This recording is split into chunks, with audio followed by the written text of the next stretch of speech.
د پاکستان فارمر کرکټر خالد لطیف ته د 12 سال قید سزا ورکړل شوه. دغه سزا د ولې ورکړل شو او په سوشل میډیا باندې په الکترونیک میډیا باندې د خالد لطیف په حواله سره ولې خبره نه کیږي، دغه سزا دته ولې ملاو شوه. یقینا چې تاسو دغه وجه معلومه شي په سبا نه چې خالد لطیف ته سزا ملاو شوې ده، نو یقینا ډیر زیات خوشاله بشئ. په 2018 کې د فرانس یو ملعون خاکی د حضرت محمد صلی الله علیه وسلم په شان کې جوړ کړی وي، یعنی د حضرت محمد صلی الله علیه وسلم په شان کې ګستاخی کړې و. په دغه باندې خالد لطیف یو ویډیو یو سټیټمنټ ورکړو چې هغه دغه ویډیو چې کچا هم دغه ملعون هغه قتل کو نو زبا هغه کس ته 3 میلیون روپۍ ورکوم. په هغه وخت کې په 2018 کې زه 3 میلیون روپۍ دغه ویلې چې زه په 3 میلیون روپۍ دغه کس ته ورکوم کچا هم دغه ملعون دغه مردار کو. کچری زما سره د دې 3 میلیون یعنی د 30 لک روپو نه سیوا هم وي، نو ما به دغه هم په حضرت محمد صلی الله علیه وسلم باندې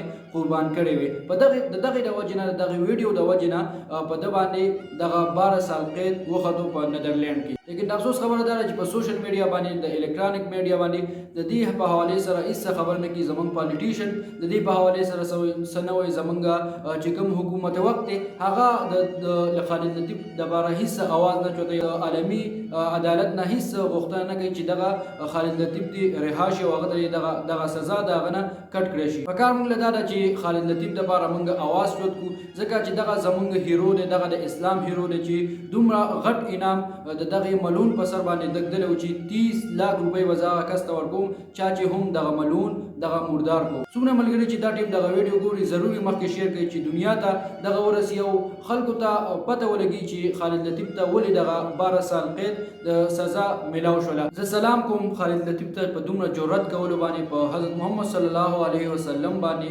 غیرت کولو باندې، ځکه چې موږ چې په حضرت محمد صلی الله علیه وسلم غیرت ونکو نو موږ به په بل سیز باندې په بل چا باندې به موږ غیرت کوو.